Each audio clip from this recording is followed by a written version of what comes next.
लोकशाही विचाराचा बुलंद आवाज लोक परिषद न्यूज. वाटलं की मी आज गाणं म्हणतोय परंतु मी इंडियन आयडल होऊ शकत नाहीये किंवा सोनू निगम असो, कुमार सानू असो द्या, संगीत क्षेत्रामध्ये असू द्या, मॉडेलिंग क्षेत्रामध्ये असू द्या, मिलिंद सोनम सारख्या आर्टिस्ट सोबत मला काम करायला मिळत नाही. केवळ स्टेज परफॉर्मन्स नसल्यामुळे ही दुरावस्था होत चाललेली आहे. त्यामुळे या संस्थेने असा निर्णय घेतला आहे. आनंदाची गोष्ट ही आहे की या संस्थेमध्ये सतीश मस्के हे अध्यक्ष असून सुद्धा 150 लोक या संस्थेचे सभासद आहेत. दुसरी महत्वाची गोष्ट, आपण सर्वांच्या उपस्थितीमध्ये आज आम्ही आवाहन करतोय सर्व छत्रपती संभाजीनगरच्या लोकांना, नागरिकांना, कलावंतांना की येणारा आम्ही 15 ऑगस्ट 2026 या दिनी, स्वातंत्र्य दिनी आपण मोठ्या भव्य दिव्य प्रमाणामध्ये गायन आणि मॉडेलिंग स्पर्धा ठेवतोय. या स्पर्धेसंदर्भात मी या कार्यक्रमाचा एक आधारस्तंभ किंवा संयोजक असल्यामुळे मला ही जबाबदारी संस्थेने दिली, त्याबद्दल संस्थेचा मी आभारी आहे. सर्वात मोठा प्रश्न आहे की ही स्पर्धा कशी असणार आहे, बरोबर. दुसरा महत्वाचा मुद्दा, स्पर्धाचे आयोजन कसं आहे, बक्षीस कसे आहे, पारितोषिक कसे आहे, फीस कशी आहे, स्ट्रक्चर कसे आहे, नियमावली कशी राहणार आहे आणि यामध्ये सर्वात महत्वाचा मुद्दा की ह्या स्पर्धेची व्यापकता किती राहणार आहे, बरोबर. सर्व पत्रकार बंधूंना विनंती आहे की जर तुम्हाला काही प्रश्न विचारायचे असतील तत्पूर्वी मी माझं पूर्ण विश्लेषण दिल्यानंतर तुम्ही मला प्रश्न विचारू शकता. सगळ्यात महत्त्वाचा मुद्दा, हा कार्यक्रमाची संकल्पना सन्माननीय दिलीपजी दांडगे, आशाताई सावंत आणि तुम्हाला सांगू इच्छितो ऑडिओ वाईब्स म्हणून एक कराओके क्लब आहेत, आमचे मित्र आहेत, माझ्या लहानपणीचे मित्र आहेत, सन्माननीय विक्रांती सातपुते. आज काही कारणास्तव ते बाहेर गेलेले आहेत, ते उपस्थित नाही राहत आहेत, परंतु त्यांचा या कार्यक्रमामध्ये प्रचंड असा वैयक्तिक, मानसिक आणि शारीरिक श्रम त्यांनी घेतलेले आहे. आता आपण मुख्य कार्यक्रमाकडे वळूया. हा कार्यक्रम आपण 2 टप्प्यामध्ये करणार आहोत. 2 टप्पे याच्यासाठी आहे की माणूस 3 टप्प्यापर्यंत जात नाहीये. उन्हाळ्याचे दिवस आहे, ऊन आहे, पाणी आहे, या बऱ्याच गोष्टीचा नैसर्गिक दृष्टिकोनातून आपण विचार करून आपण ही स्पर्धा आयोजित करतोय. या स्पर्धेचं आयोजन करण्यामागचा उद्देश एवढाच आहे की आपण आपल्या लहानपणात गेलेल्या कलावंतांना, छत्रपती संभाजीनगरमधील कलावंतांना मोठ्या पडद्यावर, मोठ्या उमेदीने, मोठ्या ठिकाणावर, सिनेसृष्टीमध्ये म्हणा, त्यांच्या टॅलेंटवरती जाऊ शकतील. कदाचित या कार्यक्रमाला अचानकपणे कोणती मोठी सेलिब्रिटी अकस्मात येऊन त्यांचंही योगदान राहू शकतं आणि ते त्यांना ते उचलून घेऊ शकतात. त्याच्यासाठी ही स्पर्धा आहे. ही स्पर्धा आम्ही ठेवलेली आहे. याच्यामध्ये खुला वर्ग ठेवलेला आहे. खुला वर्ग याच्यासाठी ठेवलेला आहे, परंतु काय लहान मुलं आज प्रत्येक ठिकाणी जाऊ शकत नाही, त्यामुळे या स्पर्धेचं वयोगट आम्ही 18 ते 60 पर्यंत ठेवलेलं आहे. ठीक आहे. सगळ्यात महत्वाचा मुद्दा हा आहे की याच्यामध्ये प्रतिस्पर्धी आम्ही याच्यामध्ये काही नियम अटी टाकलेले आहेत. त्याच्यामध्ये संयोजक, आयोजक, नियोजक, व्यवस्थापक, परीक्षक अशा विविध विभागाचं आपण विभाजन केलेलं आहे, जेणेकरून आमच्याकडे 150 लोक सभासद आहेत. पत्रकार बंधूंनो, आमच्याकडे 150 लोक आहेत, त्यांचं डिव्हायडेशन करून आम्ही ही स्पर्धा आयोजित करतोय. दुसरी महत्वाची गोष्ट, ही स्पर्धेचं नियोजन करण्याचं आता आम्ही ठरवलंय, पण याचं ऑडिशन घेतल्याशिवाय तर ही स्पर्धा पुढे जाणार नाहीये, बरोबर. तर या स्पर्धेचं ऑडिशन आम्ही 23 आणि 23 मे आणि 24 मे म्हणजे शनिवार आणि रविवार याच महिन्याच्या 23 तारखेला आणि 24 तारखेला सकाळी 10 वाजल्यापासून तर संध्याकाळी 7 वाजेपर्यंत आम्ही हा वेळ ठेवलेला आहे. दुसरी महत्वाची गोष्ट, काही लोक या स्पर्धेत तुम्ही अनुभवी पत्रकार आहात आणि पत्रकार असताना तुम्हाला भरपूर अनुभव आलेला आहे, पार्सलिटी आहे, बार्गेनिंग आहे की चला बा तुम्ही तुमच्याच लोकांना तिथं निवडलेलं आहे, तेच गाणं म्हणत आहे आणि त्यांनाच पारितोषिक दिलेलं आहे. आमच्या रजिस्ट्रेशन फॉर्म मध्ये आम्ही स्पष्ट नमूद केलेलं आहे, आयोजक समितीपासून तर व्यवस्थापक समितीमध्ये जी लोक मंडळी काम करणार आहे, दूर पर्यंत त्यांचे नातेवाईक, त्यांचा मित्र परिवार, त्यांचा घरातला परिवार हा या स्पर्धेमध्ये सामील राहणार नाही. ही एक महत्वाची बाजू आहे. बहुतेक ज्या स्पर्धा असतात किंवा हे कार्यक्रम असतात, हे फेल का होतात, याच्यामुळे वाद निर्माण होतात. तो टाळण्यासाठी आम्ही ही परिस्थिती निर्माण केलेली आहे. तिसरा मुद्दा, याच्यामध्ये काही कार्यक्रम करत असताना स्पॉन्सरशिप असते, प्रायोजक असतात, ते तुम्हाला मिळणार की नाही मिळणार याच्यावर आम्ही कार्यक्रम ठेवलेला नाही. पत्रकार बंधूंनो, स्पष्ट आम्ही सांगतो की सेवाभावी संस्था असल्यामुळे आणि 150 लोक सभासद असल्यामुळे यामध्ये आम्ही कोणालाही प्रायोजक बनवत नाहीये. ही सगळ्यात महत्वाची भूमिका आहे आमची. का बनवत नाही की आम्हाला जाणं, आमचा वेळ, आमची एनर्जी, आमचा पैसा, ह्या सगळ्या गोष्टी तिथं खर्च होणार आहे. त्याच्यामुळे आम्ही प्रायोजक घेत नाहीये. परंतु कदाचित खिल्लारी साहेबांना असं वाटलं, मस्के साहेबांना असं वाटलं की याच्यामध्ये माझा सहभाग असावा आणि ते जर उत्स्फूर्तपणे आम्हाला येत असेल तर आम्ही निश्चितपणे त्यांचा विचार करू. पत्रकार बंधूंनो, माझे शब्द हे ऐकून घ्या व्यवस्थित. दुसरी महत्वाची गोष्ट, या स्पर्धेचं नियोजन केल्यानंतर पारितोषिक कशी राहणार, या कार्यक्रमाचं, या भव्य दिव्य कार्यक्रमाचं नियोजन करत असताना आमच्या कमिटीने 10 वेळेस बैठका घेतल्या. 10 वेळेस बैठका घेतल्या आणि त्याच्यानंतर आम्ही निर्णय घेतला की ही स्पर्धा जर मोठ्या प्रमाणात छत्रपती संभाजीनगरमध्ये घ्यायची असेल तर त्याची व्यापकता आणि त्याचं पारितोषिक सुद्धा तसं असलं पाहिजे. परंतु आमच्या आर्थिक परिस्थितीनुसार, आमच्या सर्वांच्या आर्थिक परिस्थितीनुसार आम्ही असं डिसाईड केलेलं आहे की जो प्रथम पारितोषिक घेईल ते 21,000चं रोख राहील, दुसरं पारितोषिक राहील 11,001चं, तिसरं पारितोषिक राहील 5,001चं आणि याच्या व्यतिरिक्त जी 10 लोक चांगली गाणं म्हटलेले आहेत परंतु परीक्षकांच्या जजच्या नजरेमध्ये ते योग्य नसले तरीही येणाऱ्या 10 लोकांना आम्ही 1,001चं पारितोषिक, सर्टिफिकेट आणि शील्ड देणार आहोत. ठीक आहे. याच्यानंतरचा भाग राहतो की आम्ही परीक्षण कसं करणार आहे, कोणती नियमावली आहे, कोणत्या नियमानुसार आम्ही हे काम करणार. हे नियम बनवत असताना नुसतं प्रवीण भोळेने नियम बनवलेले नाहीयेत. कविता वाकेकर असतील, आशाताई सावंत असतील, दिलीप दांडगे असतील, सतीश मस्के असतील, धनंजय पुरी असतील, त्रिभुवन साहेब असतील, बाबे साहेब असतील, साळवे साहेब असतील, आम्ही ह्या कार्यक्रमाचं नियोजन करताना we have to lost 6 months. आम्ही 6 महिन्यापासून याचं नियोजन करतोय. म्हणजे हे नियोजन कसं करतोय की शिस्तबद्ध असलं पाहिजे, कायदेशीर असलं पाहिजे, जे लोकांना परवडणारं असलं पाहिजे आणि आपल्याला ते करता आलं पाहिजे, या दृष्टिकोनातून हे आपण करतोय. दुसरी महत्वाची गोष्ट, ऑनलाईन पद्धतीने, ऑफलाईन पद्धतीने याचे रजिस्ट्रेशन आपण सुरू करणार आहोत आजपासून. आम्ही आज बॅनर लॉन्च केलेला आहे. आमचं स्वतःचं सेवाभावी संस्थेची वेबसाईट असणार आहे, व्हॉट्सअप नंबर असणार आहे, QR कोड असणार आहे. ज्यांना याचं रजिस्ट्रेशन करायचं असेल तो कायद्यानुसार त्या प्रोसेसनुसार चालणार आहे. दुसरी महत्वाची गोष्ट, याची जी फीज आहे ही सर्वांना कम्फर्टेबल आणि परवडण्यासारखी आहे. ते निश्चितच तुम्हाला कळेल यानंतर. त्याच्यानंतर जे प्रायोजन केलेलं आहे, हे प्रायोजन केल्यानंतर काही गोष्टीचं आकलन, काही गोष्टीचं प्रोत्साहन देण्यासाठी तुमच्यासारखी लोक आम्हाला अपेक्षित आहेत.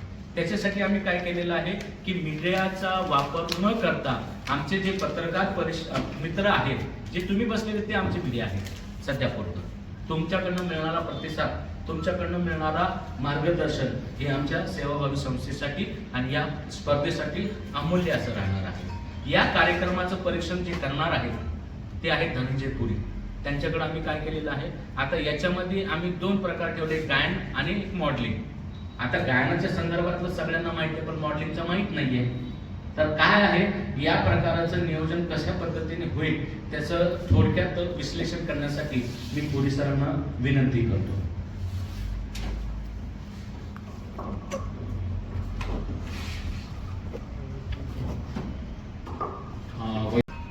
सोलो गायन स्पर्धा आहे. म्हणजे व्यक्तिगत एकच व्यक्ती गाणार, त्याच्यासोबत कोणी डुएटमध्ये गाणार नाही. हिंदी चित्रपट, मराठी चित्रपट याच्यामध्ये शास्त्रीय बेस असणारे गाणे चालणार नाहीत, कव्वाली चालणार नाही, लोकगीत चालणार नाही, सूफी संगीत चालणार नाही. शुद्धपणे हिंदी चित्रपट गाणे, मराठी चित्रपट गाणे, इन्क्लुडिंग गझल का? गझल नाही, गझल सुद्धा नाही. येस. आणि 2.5 ते 3 मिनिटाचा आपण वेळ त्या दिलेला आहे. 4 गाणे त्यांना आम्हाला लिहून द्यायचे फॉर्मवर. पहिलं गाणं त्याच्या चॉईसचं चाचणी परीक्षेमध्ये आणि तिसऱ्या फायनलला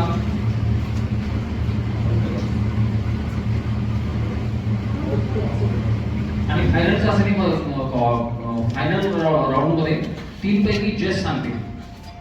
तर ह्या मधल्या काळामध्ये त्यांना त्या 3 गाण्यांचा रियाज प्रॅक्टिस करण्यासाठी वेळ मिळतोय. ते व्यवस्थित प्रॅक्टिस करू शकतात. त्यानंतर स्पर्धकांसोबत 3 किंवा 2च व्यक्तींना आम्ही आतमध्ये प्रवेश देतोय. जे परीक्षक आहेत, परीक्षकांचा निर्णय अंतिम राहील. त्याच्यामध्ये तुम्ही ऑब्जेक्शन घेऊ शकणार नाही, सगळं कायदेशीर आहे. सिक्युरिटीची काळजी आम्ही त्या ठिकाणी घेतलेली आहे आणि अप्रत्यक्षपणे तिथे आलेल्या लोकांची काही नाश्ता पाण्याची व्यवस्था म्हणजे एक आम्ही याच्यामध्ये उल्लेख केलेला नाही, पण तो विचार आमचा आहे. परवाच रोहित सर म्हणे की दोन लोक येतात वगैरे, ते एक आम्ही करणार आहे.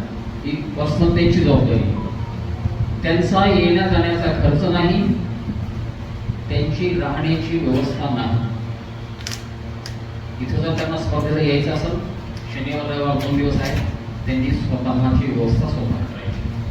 फक्त आम्ही त्यांना काही एंट्री देऊ, त्यांचं गाणं ऐकू, ते वापस जातील, त्यांना व्हॉट्सअपवर मेसेज जाईल तुमचं सिलेक्शन झालंय का. आम्ही हे सध्या 31 आकडा काढलेला आहे. हा आकडा कदाचित मागे पुढे होऊ शकतो, स्पर्धक जर आले हा आकडा वाढवू शकतो, किंवा आम्हाला जर योग्य जर नाही वाटले हा आकडा आम्ही 4-5 नी 5-7 नी कधी करू शकतो. 31 ऐवजी तो निर्णय सगळा आमच्या कमिटीचा आहे.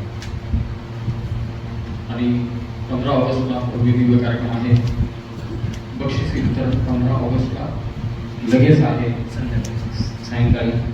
दुपारी स्पर्धा झाल्याच्या नंतर 5 पर्यंत स्पर्धा अंतिम फेरी संपली की थोडासा गॅप देणार आहोत आपण आणि मग 6 होते तो कार्यक्रम सुरू होता.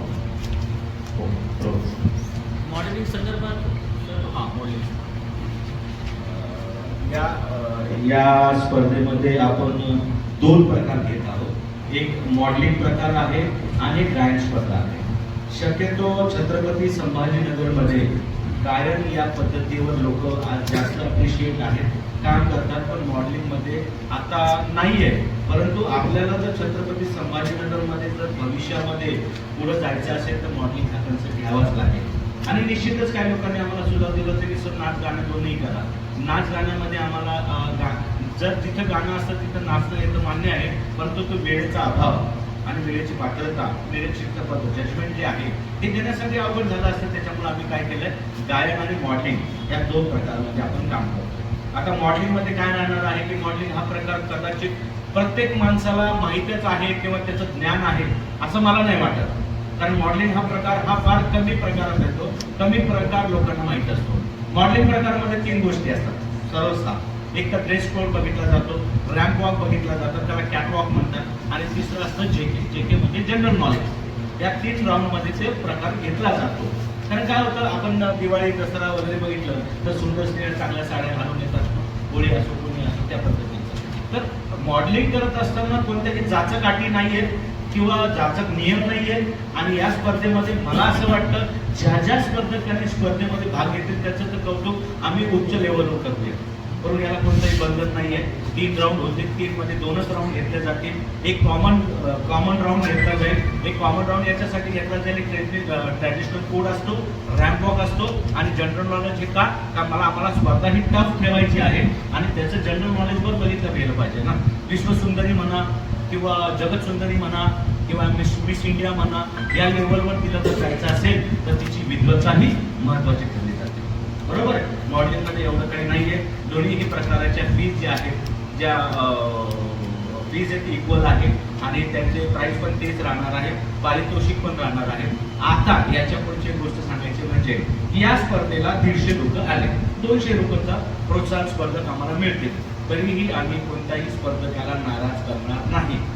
जो स्पर्धक या स्पर्धेमध्ये येईल त्यांनी त्याचा परफॉर्मन्स बेस्ट दिला.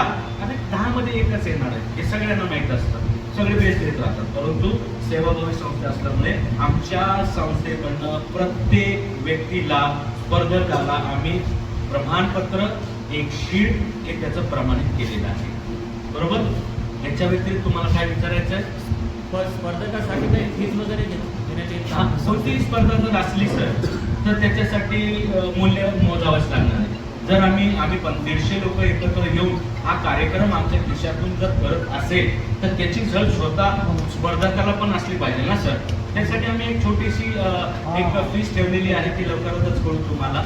पारितोषिक ज्या पद्धतीने मोठं आहे त्याच्या पद्धतीने तरी ती फीस राहणार नाहीये. ती सामान्य माणसं, सामान्य कुटुंबाला परवडेल आणि तो आमच्यापर्यंत पोहोचेल अशा पद्धतीची आम्ही फीस आकारणार आहोत. स्पर्धा कुठं होणार? एका दिवसात एका दिवसात नाही सर, ऑडिशनसाठी आम्ही 23 आणि 24 तारीख निवडलेली आहे. म्हणजे 2 दिवस आहे. एका दिवसामध्ये आम्ही 30 विद्यार्थ्यांना एंटरटेन करू शकतो. ॲज पर आमचं कॅल्क्युलेशन झालेलं आहे. जर आम्ही एका स्पर्धकाला 2 मिनिटं देतोय किंवा 3 मिनिटं देतोय तर ऍटलिस्ट आपण 12 घंट्यामध्ये 30 लोकांना एंटरटेन करतोय. हा, तर 80च्या आसपास जाता येते. बरोबर आहे. तर 8 आणि 16 2 दिवसाचं राहील सर. आणि तुमच्या सारख्यांचं सहकार्य, मार्गदर्शन, आशीर्वाद राहिला तर निश्चितच 200 लोक आम्ही कव्हर करू शकतो. ही 2 दिवस मार्गदर्शन राहणार. 3 मिनिटं.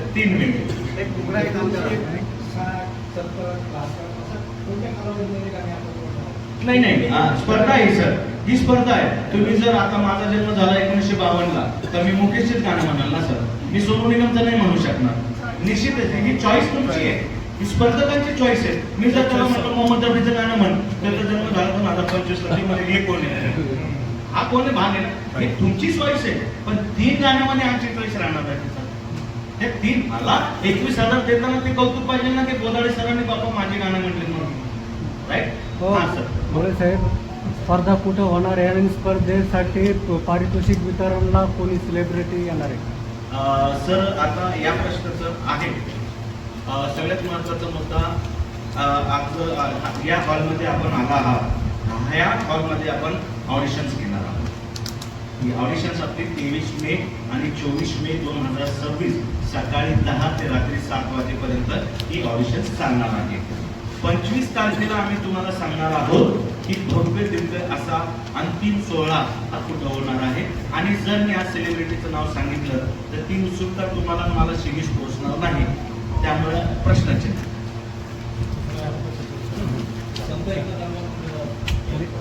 नाही, तुम्ही मला सजेस्ट करू नका. ते प्रश्नचिन्ह मी तुम्हालाच दिलेलं आहे. फक्त सिटीपुरते मर्यादित हो हो हो हो हो कारण आज नाही छत्रपती संभाजीनगरमध्ये 17,64,346 लोक राहतात आणि 14,17 लाखापैकी जिल्हाधिकारी साहेब मला 20 स्पर्धक जर देत असेल आणि 150 लोक जर मला 10,000 स्पर्धक देत असेल तर मी औरंगाबादच्या बाहेर जाऊ. भोळे साहेब